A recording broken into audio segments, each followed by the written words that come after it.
పేరట అందరికీ praise lord. నీతిమంతునికి కలుగు ఆపదలు అనేకములు, వాటన్నింటిలో నుండి యెహోవా తప్పించును. నీతిమంతులకి ఎన్నో ఆపదలు వస్తుంటాయి. దేవుని నమ్ముకున్నారు కాబట్టి ఆపదలు రావు అనుకోకూడదు, అనారోగ్యాలు రావు అనుకోకూడదు, అన్నీ వస్తుంటాయి.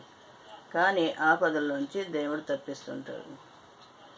అలాగే నీతిమంతుడు లేడు, ఒక్కడును లేడు. అందరూ పాపం చేసి దేవుడు అనుగ్రహించు మహిమను పొందలేకపోతున్నారు. మరి నీతిమంతులు ఎవరనగా యేసుక్రీస్తు ప్రభు వారు మాత్రమే నీతిమంతులు. ఆయన రక్తం ద్వారా కడుగబడిన మనము విశ్వాసం ద్వారా నీతిమంతులయ్యాము.